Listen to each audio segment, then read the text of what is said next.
Ring Barreta, oras-oras sa DZGB.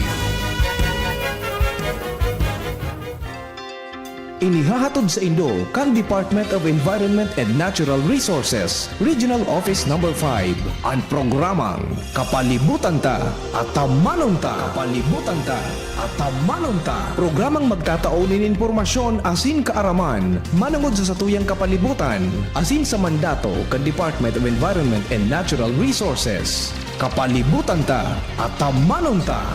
Ngunyan, ang sa Indong makakaibahan.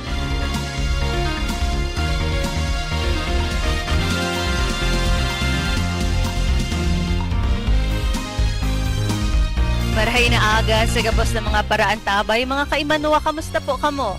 Ako po si Joan Monte Castro para sa programang Kapalibutan Ta at Tamanon Ta. Makakairibanan nindo kami ngunya na Webes, Petsa 9, kanbulanin Oktubre, taon 2025. Mapaabot kami sa Indo ng mga impormasyong may kinaaraman sa pang-urual daw na buhay bilang sarong na mga manwaan na nagmamakulog sa satong kapalibutan. Para sa Indo mga kahapotan, mag-upod sa station sa 4805509, puon alas 11, sundo alas 12 ning pagkauto kada Webes. O sa CP number man po na Globe, 091779848808. Ulitin ko po, 091779848808. Pwede man po kamo magdulok sa samuyang opisina, Lunes, sundo Biyernes. Puon alas 8, sundo alas 5 ning hapon. Asin pwede man na magpadarakan sa indong mga kahapotan o mga suhesyon sa samuyang opisina na makukuha sa Regional Center Site Arawi sa Legazpi City. Kami sa indo man ang antabayan sa internet asin sa Facebook page kan DZGB. Ang DENR Munyan. Ang DENR Munyan. Mga pangyayari asin aktibidades sa implementasyon kan mga programa kan Department of Environment and Natural Resources, lokal asin nasyonal. Anion ang sa indong tagapagbareta.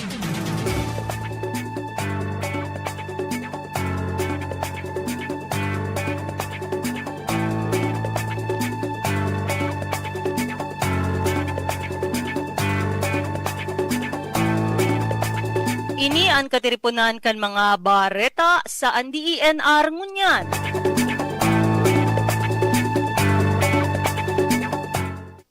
Kinundosir kan DENR Bicol ang third quarter management conference kan Oktubre 6 hasta 8, 2025 sa Vela Hotel sa siyudad ng Legazpi.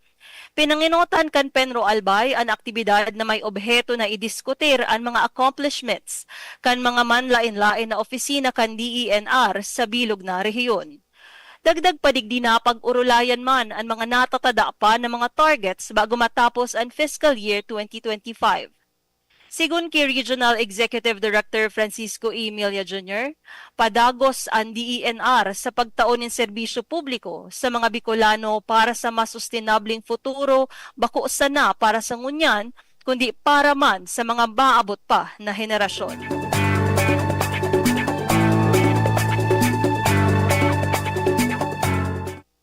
Sa ibong nalado, ang DENR Bicol, kaibaan Environmental Management Bureau, Mines and Geosciences Bureau, mga provincial as in Community Environment and Natural Resources Office, handa na para sa selebrasyon kan 2025 National Environmental Awareness Month, Clean Air Month, Mining Month as in National Climate Change Consciousness Week ngunya na Nobyembre. Sa pakikipagtabangan sa Department of Education as in SM City, Legazpi, ikukondusir ang 2025 Inter-School Debate for the Environment sa maabot na Nobyembre 8, as in mapadagos sa Nobyembre 15, 22, as in 29. Ang debate papartisiparanin mga junior high school students hali sa 16 na mga eskwelahan sa bilog na rehiyon. Mientras tanto sa maabot man ng Nobyembre 14, isasagibo ang provincial eliminations kan 32nd Battle of the Eagles na panginginutan man kan EMB kaibaan sa inang mga partner stakeholders.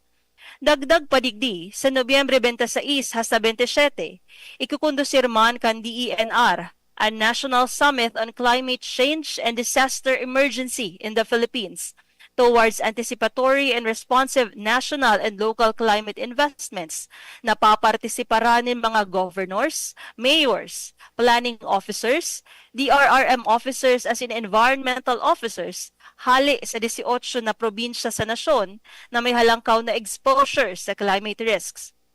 Magkakaigwaman nin Information, Education and Communication o IEC campaigns, river as in coastal cleanup sa manlain-lain na probinsya na pwedeng partisiparan kan publiko. Laom kan mga nasabing aktibidad na mas pakusugon as in para rumon ang kaaraman kan publiko manunungod sa manlain-lain na environmental celebrations para sa epektibong pagkonserbar, manihar as in protehir kan sa tuyang kapalibutan.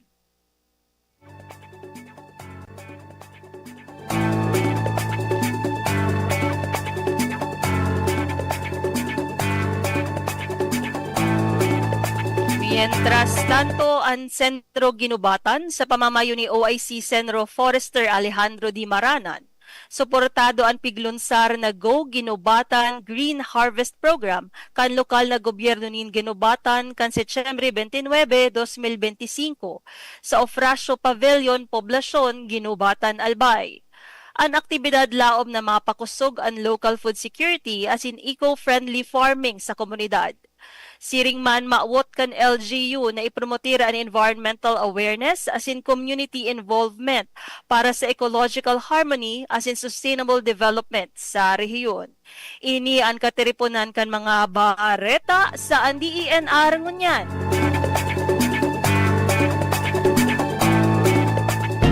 Kapalibutan ko, namumuktan ko. Kapalibutan ko, namumuktan ko.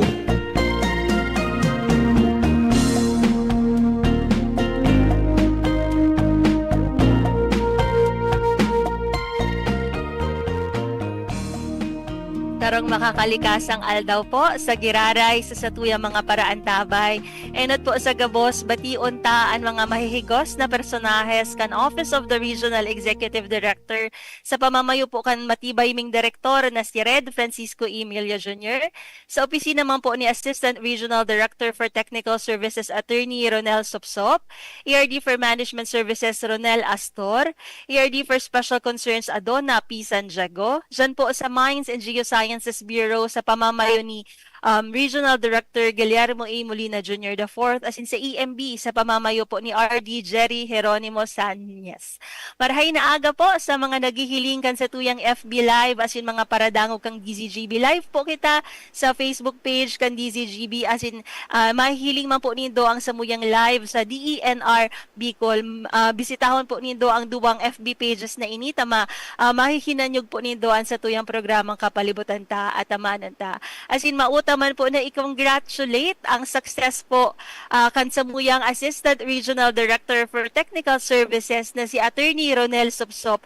Natawa na po siya kang sa iyang rank, may ranggo na po si Attorney Sopsop na tao po sa iya kang Career Executive Service Board. CESO4 na po ang samuyang ARD for Technical Services. Again, congratulations po, sir. So, sarong matibay na abogado.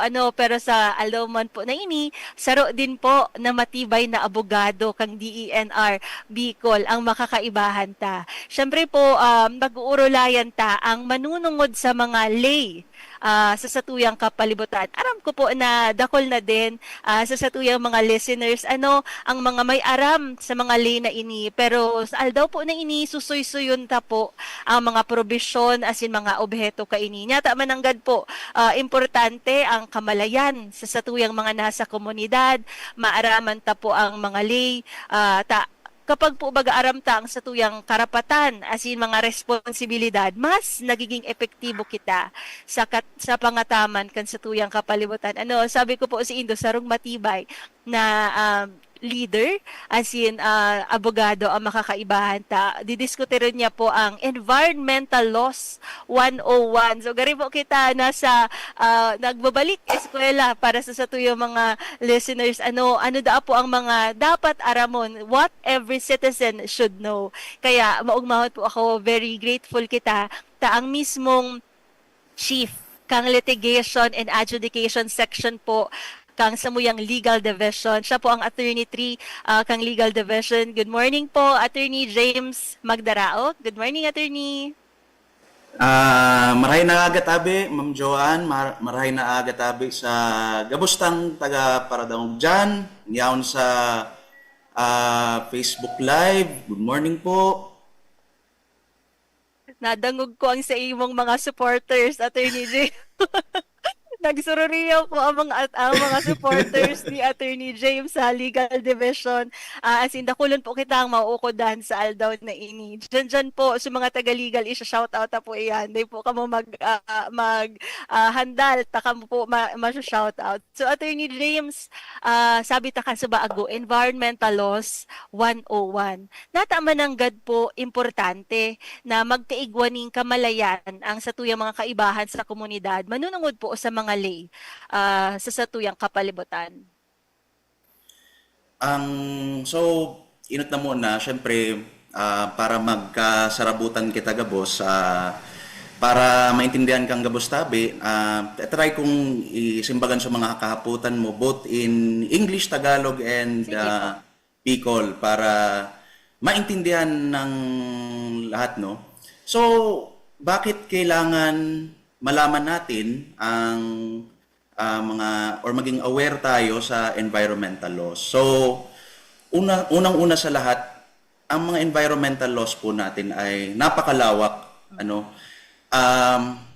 mula sa lupa na tinatapakan natin, sa dagat na nilalangoyan natin, sa tubig na iniinom natin, sa hangin na hinihinga po natin, lahat po 'yan. Meron mga kanya-kanyang regulasyon tungkol sa sa wastong paggamit nito, so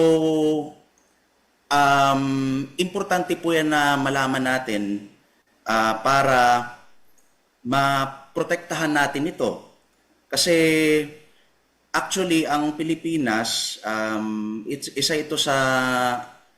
isa sa mga mega diverse countries in the world.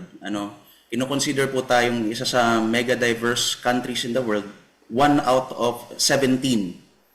So, dito po sa Pilipinas, meron tayong mga around 52,000 species of flora and fauna. Kalahati niyan ay endemic o dito lang nahanap po sa Pilipinas. So, itong mga regulasyon natin, ang goal nito ay maprotektahan ito at para ma-enjoy pa ng mga future generations, mga anak natin at anak ng anak nila. Importante din na maging aware tayo tungkol sa mga batas na ito para kahit tayo mismo, mga miyembro ng mga NGO, mga sa akademya, makapag-propose din sila or makapag-advocate din sila ng mga sustainable practices or policies na wala pa sa present or current body of law natin, So, napaka-importante po pala talaga na maaraman ta ang mga lay o mga batas na igwa kita. Sabi nga ni Attorney James, napakalawak, dakulaon po ang saklaw kan sa tuyang mga batas. Puunda po sa paros, sa daga, as in sa ridge to reef, from ridge to reef, mula sa pinakairarom kan sa tuyang dagat hanggang sa pinakatuktok kan sa tuyang mga bulod. Igwa kitang nag-message sa tuyang Facebook Live, si Sir Larry Mariza Bongalon Molina. Good morning po sa Sir Larry. Ang sabi niya man lang po, good morning Ma'am Joanne and Attorney James, watching FB Live from Timor-Leste. Nasa abroad ang sa tuyang viewer. Good morning po sa gabos ng mga listeners na dyan. Hanggang international nakakaabot ang sa tuyang FB Live. Thank you po, Sir Larry Mariza. So sabi nga ni Attorney James Casubago, ang Pilipinas daa po mega diverse country in the world. So siguro, Attorney James, sa pirmitang nadadangog na batas, kapag DENR Bicol, ang katakod na lay, iyo ang tigaapod na PD 705 o ining tigaapod ang Revised Forestry Code. Ano po ba ining revised forestry code, as in igwa po badigdi na mga prohibition kapag po ba kita nagbalgar digdi sa lane na ini, igwa po kitang penalidad, lalong-lalo na sa mga illegal logging kung igwa pa man, as in forest land occupation. So mga listeners na po dyan, magdangog po kamo sa discussion ni Attorney James kasi po dyan pakatapos niyang idiskutir ining PD 705, may iapot po kitang quiz. Date man sana pong kahapotan, manggagana po kamo kay ining tigtatautang collateral, bamboo cutleries, iwa kita. Kaya magdangog po kamo para dyan, so mga mahahapot po, manunungod sa PD 705, manggagana po kamo kaini. Si Sir Ronnie Supsop Jr. nag-message po, good morning po Sir James. Watching FB Live daaman siya from Masbate. So, good morning po sa imo, Sir Supsop. So, Sir Attorney James, ano po ba ang PD 705? Okay, so ang PD 705, Presidential Decree number 705, naipasa na po, haluin na po iting batas eh. Napakatagal na po na to. 1970s pa po ito na ipasa nung panahon pa po ni Marcos Sr. Siguro kung i-describe ko yung PD 705, ito talaga yung bread and butter na batas ng DENR. Pag naisip mo yung DENR, naisip mo kagbatan, puno, 'di ba? So, ito talaga po yung nag-regulate doon. So, ang PD 705, part po diyan, kumbaga yung mga key provisions niya ba is first yung creation ng Bureau of Forestry Development. So, noon kasi may separate pa yun na bureaus, meron sa mines, meron sa environment, meron din sa forest na nakatutok. Ngayon, of course, noong 1987, ito ay napagsama-sama na, no, na ngayon sa alam natin na DENR. Isa din na key provision sa PD 705 ay yung sa land classification and survey ng mga forest land natin. Kung paano ito i-utilize at i-manage. Part na din po sa PD 705 yung pag-regulate ng ating yung mga sawmill, yung mga nagtotroso, ganun po. So, ang gusto ko sanang tutukan dito ay syempre yung mga criminal offenses, yung mga ipinagbabawal under sa PD 705 para sa kaalaman ng lahat, no. So sa PD 705 dito po yung pinagbabawal yung pagputol, pagkolekta, pagtanggal ng mga timber or other forest products sa forest land at timber sa mga alienable and disposable lands, no, at private lands. So, kung babasahin po natin ang definition o yung batas mismo, yung provision ng Section 77 ng Presidential Decree number 705, kasali po dito ang private land. Ano po? So, kahit yung puno na yan ay hindi po nasa kagubatan, iba kahit ito po ay nasa ating kahit sa private property lang, sa bakuran ninyo, kailangan ipinagbabawal po yung pagputol nito nang walang permit.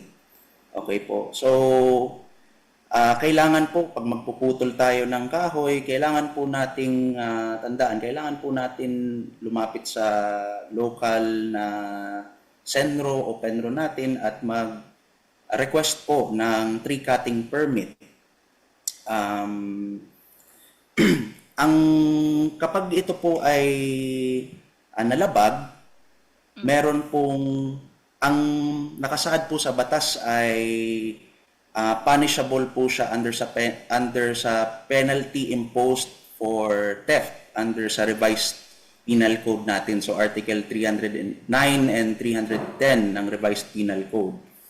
So, sa theft kasi, marami tayong, kumbaga nakadepende po yan sa amount, yan sa kantidad.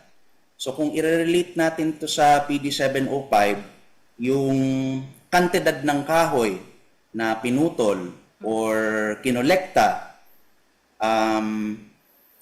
may kanya-kanya po siyang penalty.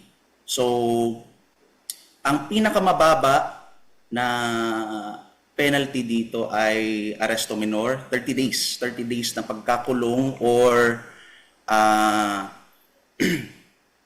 multa ng 5,000 kung ang value ay not exceeding 500 pesos. So kung Kapag ang value po nagpuputol kang mo ng- kahoy.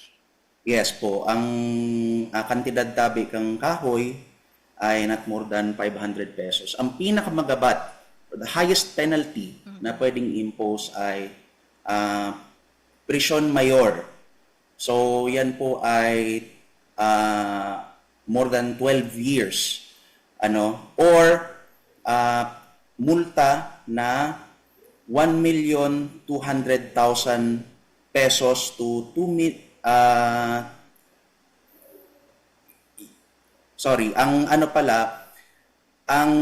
kung ang kahoy na pinutol mo ay worth 1.2 million pesos to 2.2 million pesos, ang magiging penalty po ay prison mayor. Okay? Paglagpas pa po dyan, madagdag pa additional 1 year of imprisonment for each 1 million pesos. Pero not exceeding 20 years. Magkabaton pala ining magiging penalidad, Attorney James. So sabi mo kasubago, Attorney, 'di ba, ang PD 705 saro siyang batas. Pero kapag kita nagbalgar, halimbawa nagputol kita, nagkuha kita kahoy duman sa mga lugar na pinagbabawal na mga areas. Sabi mo nga ni Kasubago, alienable and disposable lands. As in mga sa pribadong lugar. Corresponding ang penalidad sa revised penal code, kumbaga criminal, nagiging siyang kaso kriminal. Tama po ba ang pagkakasabot ko, Attorney James? As in, parang nagko-constitute siya to theft o paghabas. As in, kapag kita na patawan kang kapodusuhan na inina na corresponding nga ni po sa theft o paghabas, sabi kang sa tuyang guest na si Attorney James, pwede po kitang makulong sa laog ki 30 dias, 30 days. As in, hanggang sa taon na di malampas into 20 years. Kasi igwang tigtao sa tuyang guest na parang hierarchy, depende da po sa value kang kahoy. So kung mahal ang pinutol, mas magiging grabe din ang sa tuyang penalty. Igwa kitang nag-message sa tuyang Facebook Live. Sabi niya, si Sir Alvin, uy, dapat Ma'am Joanne, may t-shirt tabi ang DENR. Ay, wait, may t-shirt na kasama man sa tanong mo. Magandang araw po sa inyong dalawa. Mabuhay ang DENR. Sa ngunyan po, Sir Alvin, wala pa po kitang t-shirt. Pero siguro kung quiz bee na talaga ini, may t-shirt na. Pero sa ngunyan po, iga kitang ini po, sa tuyang, ay bako ini tumbler, kapag kayo ini, mga cutleries, mga kutsara po na bamboo. So, magdangog po kamo kay Attorney James. So, si Attorney James po ang masabi kung tama ang simbag kan sa tuyang mga listeners pakatapos niyang maihiras ang kasimbagan.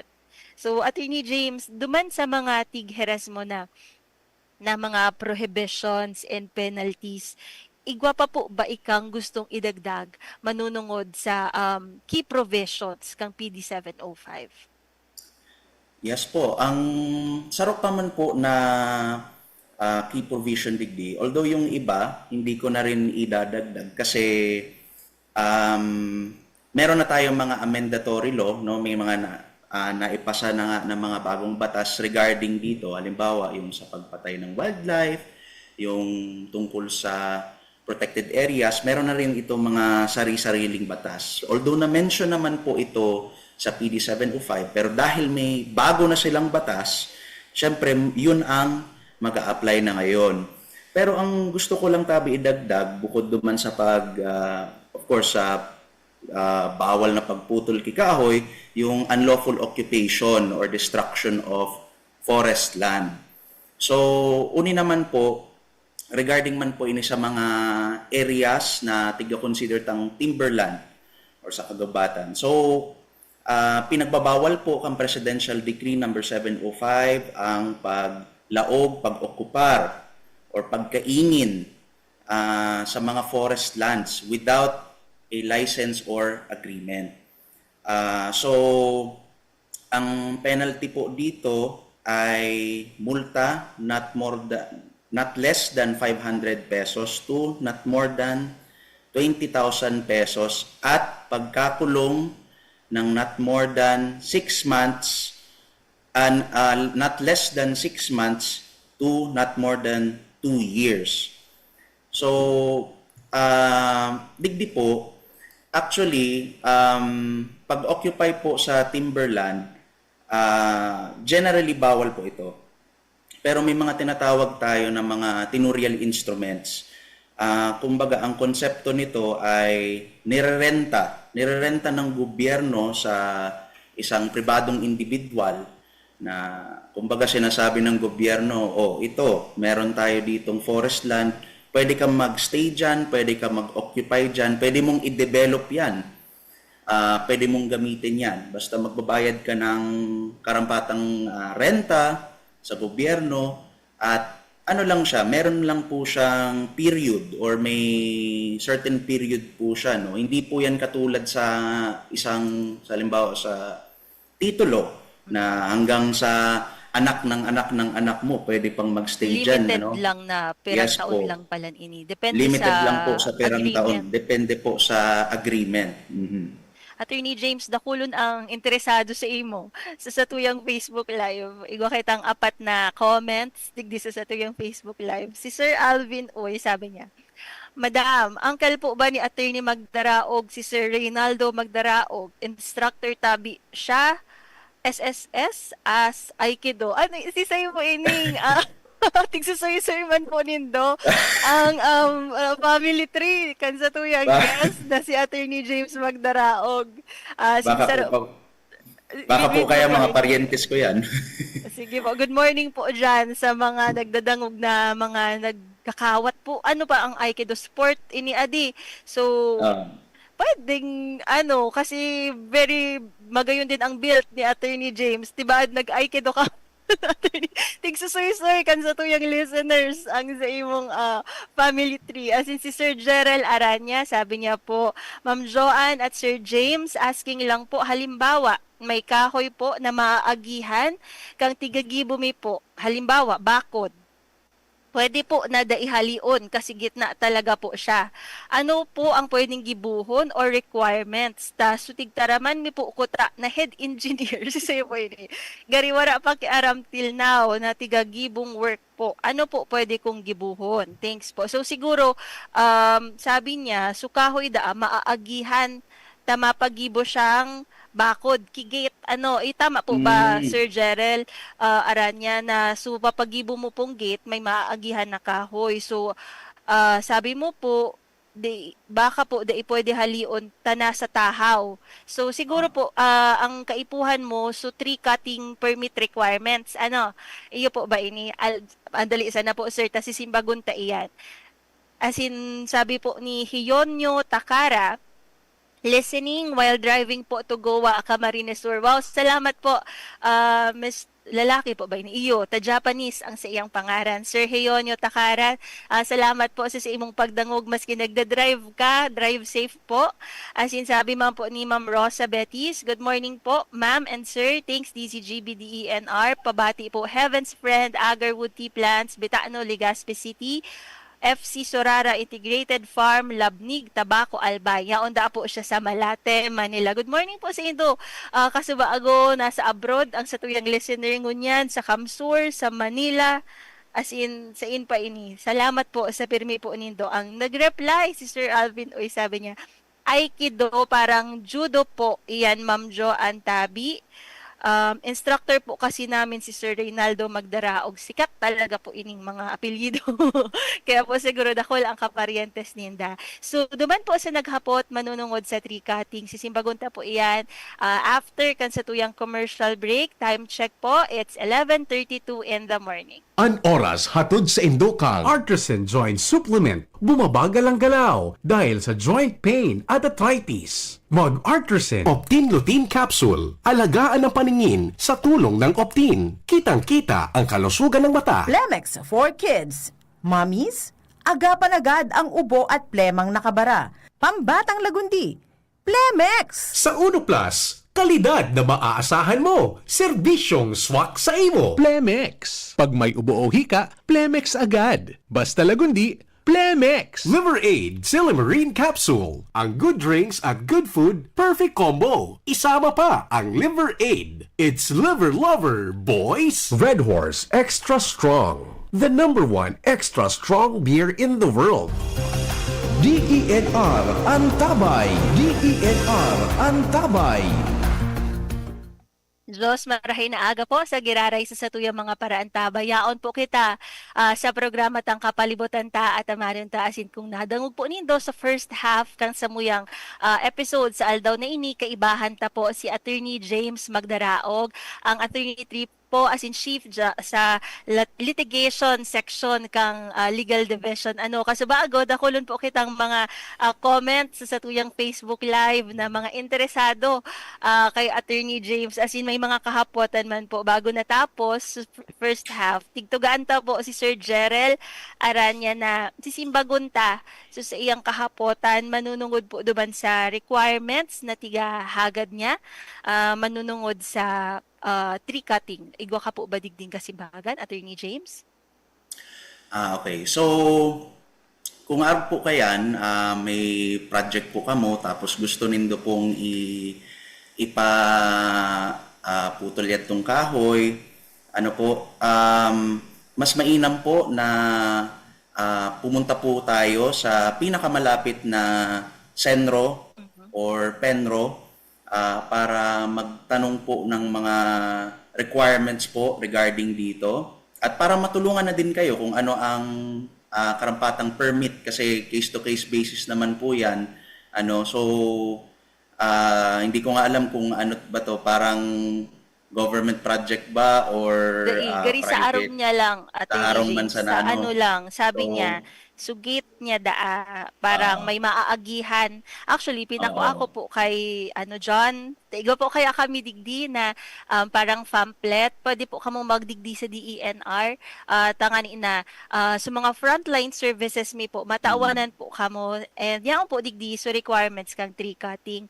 Ang kaipuhan man lang po is LGU endorsement as in certification of no objection. Dapat po di inaga-object ang sa indong barangay na ipapaputol itong kahoy dyan po sa natad nindo or sa maaagihan as in application letter. Tama po itong kasimbagan ni Attorney James na sa mga application po makukuha ito sa Senro or Penro kung hain po kamo. Kasi igwa po kitang mga field offices na yaon sa mga jurisdiction kang mainlain-lain po na mga probinsya. As in, may additional requirements po digdi kapag nasa subdivision. Nasa subdivision po ba, Sir Gerald Aranya, ang si imong harong? Igoda po kasing homeowners resolution, as in, ang titulo, nagpapatunay po na sa imo itong daga, o nabakal mo na po ito, o kung ano po na kapatunayan na ito po na may kahoy, duman po sa imo talaga kasi di po kita pwede mag-request kay tree cutting kung bako taman po tag sa diri itong natin. Pero sigurado man ako kay Sir Gerald Aranya ito. Iga po kitang mga comments. Sabi niya, opo, Ma'am Joanne, nagsimbag po si Sir Gerald Aranya as in si Mr. Edwin Magalona. Good morning po, watching from Manila. Dakulon kitang mga texters. Igwa pa po kitang kasarong kahapotan. Manunungod po ini sa coastal and marine. Ang sa iyang kahapotan sa mga marine life. Dyan po, sisimbagonta po ining. Babasahon ko po ang sa imong kahapotan. Pakatapos po, actually, ang kahapotan ta po kay Attorney James, Alabaon sa listahan. Sabi nga ni Attorney James Natanda sa yung pinakaalaba. Kasi po, ano ini, Environmental Law 101. So, maabot na po kita sa panibago pang sarong law na tigaapod tang RA 9147. Ano po ba ini, Attorney James, na lay na nagpo-protect sa mga buhay ilang asin buhay layas na igwa kita? Igo din po ba na penalidad kapag halimbawa nagpabakal ka ki mga pananom o mga endangered na mga species, ano po, kung nagadaan may inano kang endangered species, Attorney James? Okay po. So, bago po kita pala mag-proceed sa Wildlife Act, Sige kasi po. may mga kahaputan nga ni tungkol baga sa mga permit, kung paano ang Opo. pag-secure. Bukod po duman sa may mga pampleta po kita na pwede mong makuha sa mga field offices. Ano po, igwaman po kita sa website kang DENR5. So, r5.denr.gov.ph. And andun po, meron tayo yung Citizens Charter. So, andun po kasi yung iba-ibang permit na pwede po natin makuha tungkol sa, for example, yan, sa tree cutting permit, andun na yung requirements, andun na yung steps and processes. Para sa karaman lang kang, sa mga naghahapot, So, ngunyan, regarding sa RA 9147, ang Wildlife Resources Conservation Protection Act. So, uni po, ang sakop lang kaining batas ay regarding po sa wildlife. So, ito po ay mga wild forms and varieties of flora and fauna. So, included na po digdi both ang mga hayop at mga wild forms na mga hayop, tulad na mga, for example, baboy ramo, ganyan. And mga puno at halaman, for example, mga lapnisan or agarwood. So, day po digday kabali ang mga ayamta, mga ikusta, mga alaga ta po sa harong, iba man po ang batas na tungkol diyan. Kunyan, ang dakol po kitang mga prohibited acts under digday, of course, ang paggadan or pag-destroy kay wildlife species. Okay? So, bawal po yan in general, Pero under kasi sa RA 9147, may mga exceptions tayo doon sa pagpatay or pag-destroy ng wildlife species. So, isa doon ay halimbawa, part siya ng religious ritual ng isang tribal group or indigenous cultural community, mga IP natin, mga indigenous peoples, kung yung wildlife na yon ay merong nakakahawang sakit. Okay? Kung kailangan po para maibsan na or hindi na mag-suffer ang wildlife, kung halimbawa, nasa alanganin o delikado po yung buhay nyo kung inatake kayo ng Alas. unggoy, for example, or ahas, 'di ba? Kung kakagatin na kayo, pwede nyo po yun patayin. At kapag sa mga authorized research or experiments po, sarap pa po ng mga ipinagbabawal ay pag-injure or pag-cripple sa reproductive system ng wildlife. So, sarap man po as is pag-commit ng mga acts sa critical habitats. So, halimbawa, may critical habitat, bawal po ang pag-dump or pag-tapon ng waste products na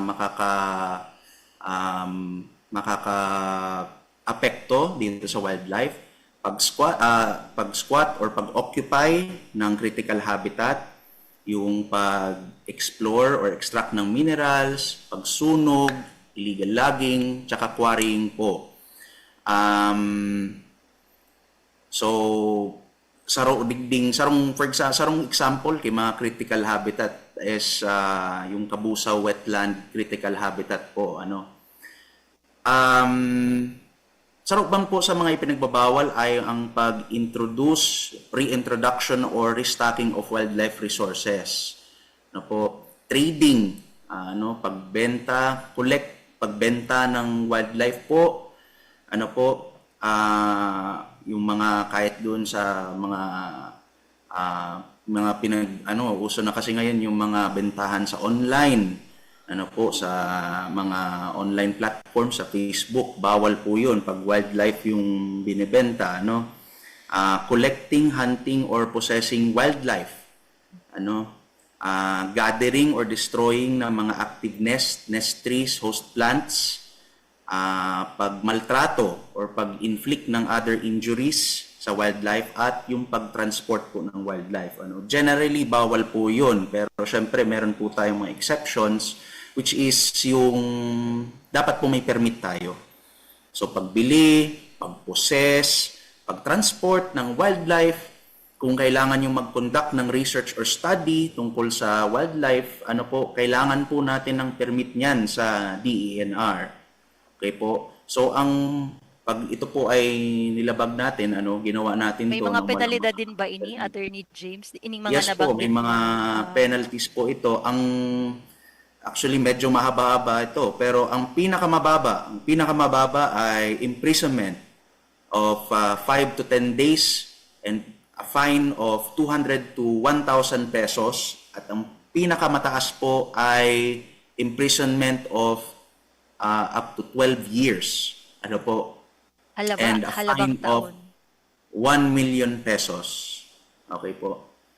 So abo mi po na ang mga sa tuya mga kaimanwa mag-suffer sa arog kaining penalidad, kaya po padagos ang pagirumdom kang DENR Bicol na ini po na mga prohibited acts di ita po pagibuhon kasi simple man sana po tigsasabi kang batas, pero pag nagbalgar po kita talagang may mga kapadusahan as in penalidad na nakaangkla digdi.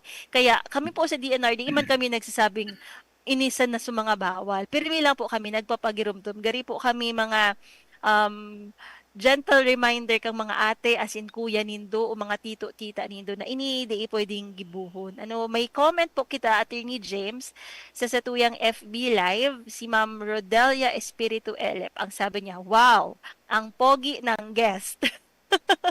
Nagkabarukag ang sa tuyong mga listeners pero iga po kitang sarong serious na kahapotan digdi sa text line. Sa text naman po ini nakahapotan ta, sabi niya, good morning po Ma'am Joanne and Attorney Magdaraog, may regular protection po ba ang DENR sa Lagunoy Gulf? Dahil po iyon na lang ang pinakadakula na hard coral reefs at iba-ibang marine life sa buong Bicol.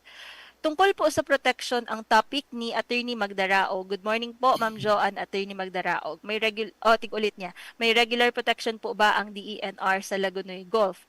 Dahil tig-ulit niya sa question, tig-double send kang sa Twitter. Thank you po sa imong question sa text line na may 811 ang number sa dulo. So, aram ko po masisimbag ilikan sa tuyang guest kasi ang sunod ta po sa iyang kahapotan manunungod po sa INAIPAS law o ano po ining expanded version kang INAIPAS.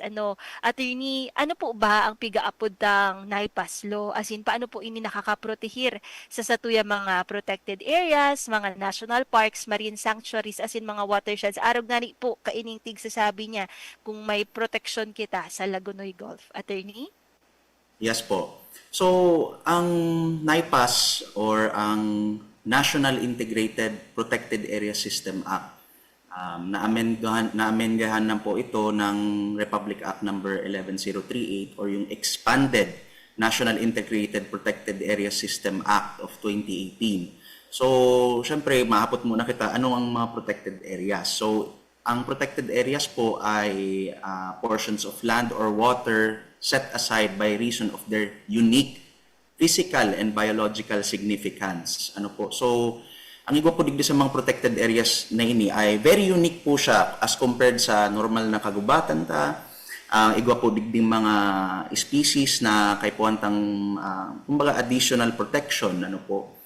So, paano po ini tigpoprotektahan kang batas? Ang sarong feature tabi kang INAIPAS is yung Protected Area Management Board.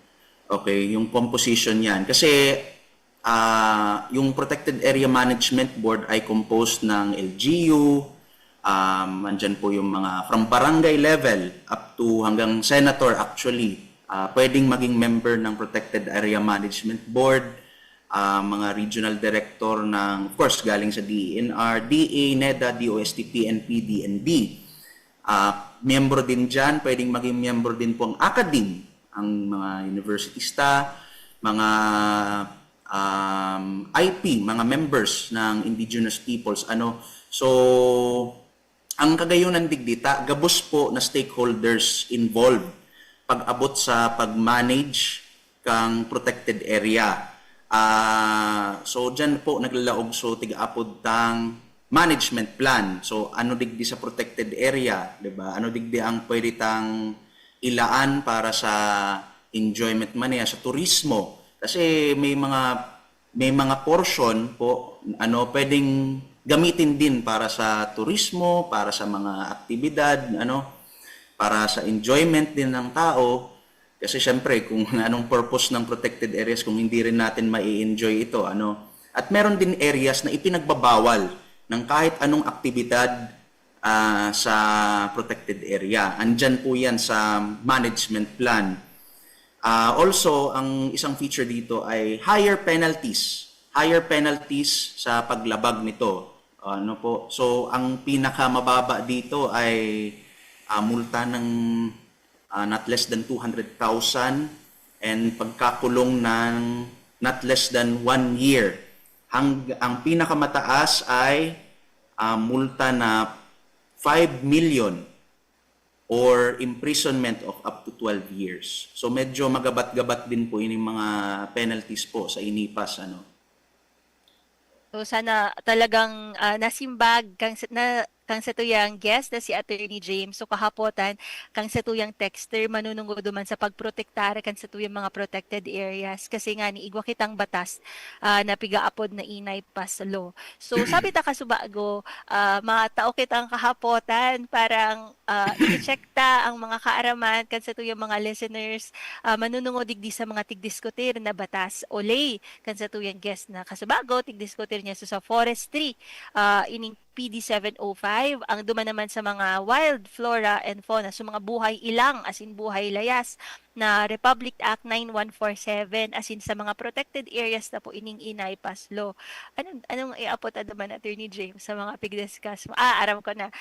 'Di ba? Sabi ni Attorney James kapag general rule di kita pwede gadan o mag-endanger, magkulog ki mga wild flora and fauna, mga buhay ilang as in buhay layas. Pero may tinao si Attorney James kasubago na mga exception to the rule na kung halimbawa ngaya yaon na kamo sa sitwasyon na ini, pwede ito sa exception na pwede sa nakitang makakulog man kaining mga wild flora and fauna. Pero itong tigtaon ni Attorney James, parang halimbawa, member da ka mo kisarong matataram ko na ang simbag, kisarong religion o igwa pa, dakol parang apat or tulo ang sa iyang tinao. So kung makakasimpag po kamo kung maramduman po nindo so iniheras kang sa tuyang guest inyo po ang sa indong papremyo ang tigtatautan ng mga bamboo cutleries igwa po ining straw igwa siyang chopsticks kutsara tinidor magagamit po nindo ini sa pang oral daw na buhay. Ang sabi po ni Sir Ronnie, nice haircut da po si Attorney James. Dakol ang supporters kang sa tuyang guest. So Attorney James, aram ko na kukulangon pala ang sa tuyang oras. Manunugod digdi sa mga kahapotan ta. Pero maski gani kukulangon ang sa tuyang oras, ano po ba ang mga DENR administrative orders na igwa kita na kumbaga ining tulong batas paano siya mai-implement kasi 'di ba ining mga administrative orders kumbaga siya so nagiging implementing tools digdi sa DENR. Attorney? Yes po. So bukod po sa mga batas tiga pa sa kang Kongreso, meron din tayong mga batas na ginagawa ng mga specialized agencies katulad ng DENR. tinatawag po natin to na Department Administrative Order. Sa common is implementing rules and regulations. So syempre po, Department Administrative Orders, ito po yung the how, kumbaga, kung paano natin to i-implement na batas, kasi nakasabi sa batas na bawal yung pagpatay, bawal yung Dito naman sa mga DAO, anong gagawin natin, anong gagawin ng ahensya? So for example, sa PD 705 nakalagay doon na kapag tayo ay nagputol ng kahoy, yung mga tools, implements na ginamit natin doon, for example, yung chainsaw na ginamit natin sa pagputol ng kahoy na walang permit, pwede po itong makumpiska ng DENR. So, yung DAO natin dyan, yung DAO 97-32, yan naman po kung ano ang gagawin natin, ano yung proseso ba ng pag-confiscate ng mga naputol na kahoy or yung mga kagamitan na ginamit po. So, kumbaga yan yung nagsusupply ng detalye, yung mga paano, di ba? So, ini pala ang discussion ni Attorney James manunungod sa mga DAO. Pero, Attorney, igwa na lang kitang 7 minutes sa tuyang programa. Siguro, abutin ko na lang si imo. So, saro sa mga landmark cases kasi aram ta ining application kang batas kapag ang mga tao, ang mga citizens ta sinda mismo ang nagsasabi na dapat na protektaran ang satuyang mga karapatan, dapat na protektaran ang satuyang environmental laws. Ano po ba ining oposa versus factoran na case? As in, nata siya unique para sa intergenerational responsibility. Kasi parang ining intergenerational justice, kaipuhan ta siya. Kasi kumbaga, dakol ang mga ang mga listeners ta, gabusinda, may mga advocacies. So, paano naging relevant ining oposa versus factoran case? So, ito pong case ay final noong 1990s, matagal na po. Ang may nag-file ng kaso against sa DENR na ipatigil sana yung mga, or ipa-cancel lahat ng mga timber license agreements na effective nung time na yon. So, isa sa mga issue niyan is yung isa sa mga nag-file ay yung mga minors, yung mga anak ng petitioners, and on behalf of their generation and generations na after them.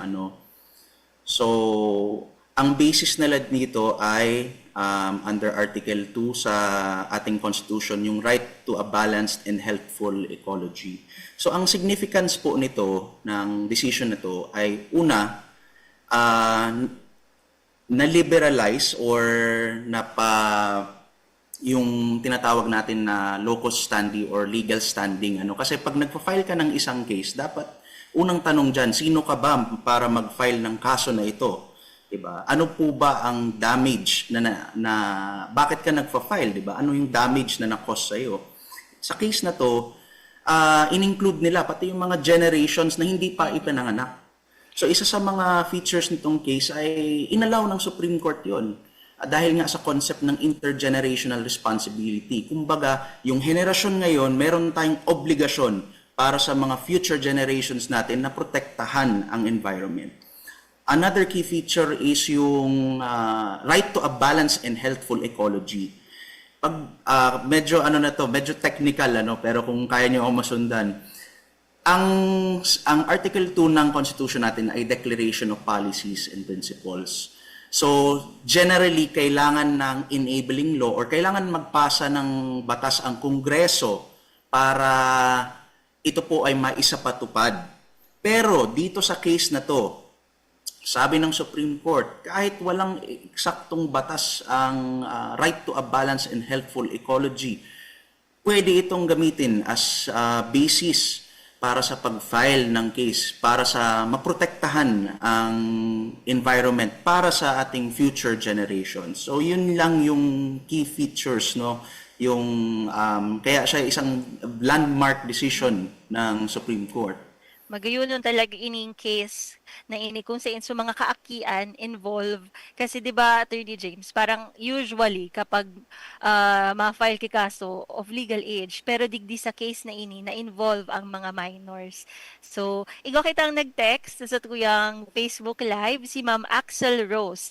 Exception po ang members of the indigenous people community in the Philippines. Tama ba, Attorney James, ang sa iyang kasimbagan? Pwede bang ihiras mo ulit ang mga ang mga answers duman sa quiz bita ta kunda ining pa-premyo maki-carry over siya next week sa magiging guest ta sa Giraray. So Attorney James, ano ba duman nga ni sa mga exceptions para sa kaaraman kang sa tuyang mga listeners? Itatarami na po ang simbag. Yes po. So, ang exception sa pagpatay or pag-destroy ng wildlife species ay isa siyang ritual na parte ng practice ng indigenous peoples. So, tama yung sagot. Tama. Kapag meron na nakakahawang disease, kung kailangan ng patayin dahil nagsasuffer na yung wildlife, self-defense, isang exception din yan, at kung may authorized na research or experiment. So, nanggana ka po, Ma'am Axel Rose, kaini na pa-premyo ta sang kanya na aldaw. Magbisita ka sa na po, digdi sa DENR Bicol. Hanapon mo po ako, si Judy, si Shiloh, or si John. Tanganing na maklaim mo po ang sa imong pa-premyo. So, tigiling ko ang sa tuyang time. 1 minute na lang. Ba't ang tinuga mi po kay Attorney James? 10 minutes na shout out. Attorney, igo ka po bang panghuling mensahe o agyat sa publiko tangani na mas makatabang sinda sa tuyang mga environmental protection? As in, may gusto ka po bang i-shout out, Attorney? Naalala ko lang kasi yung kasabihan ba ni yung dating US President John F. Kennedy, no? Ask not what your country can do for you, but ask what you can do for your country. So, ang masasabi ko lang po para sa Gabos na siguro hilingon taman sa sadirip ta po kung ano ta ang pwede tang maiambag sa pagprotekta ng ating environment and natural resources. Maski sa mga simple lang na kaya tang dibuhon kasi syempre bako man kita digdi Gabos milyonaryo, so as simple as yung pagpulot ng basura, segregate, pag-practice ng reuse, reduce, recycle, maski pag-join sa mga activities kang DENR, kang local government unit nindo, pag may mga or sa school nindo, pag-tree planting, clean up, maging active po kita sa mga arog kayan para at least Gabos kita may maiambag po sa protection kang sa tong environment. Tagabos taman po ini responsibilidad di taman po pwede ini iasa lang sa iba. Saro lang po ang istaran ta digdi, sarong planeta lang ini. So uni na talaga ang kay puwantang alagaan, wala na kitang ibang lilipatan. So anyways, yun lang po ang masasabi ko. On behalf of course of our Chief Legal Division, si Attorney Joshua V. Armenta, maraming salamat po sa pagbigay sa amin ng opportunity para ma-discuss itong key advocacy namin. At sa gabos po ng mga nagdangog, maraming salamat po. Sana may mga naintindihan man kamo sa sinabi ko. So yun lang po. Thank you very much. Sige, Raray, maraming salamat po. Thank you, Attorney James Magdaraog.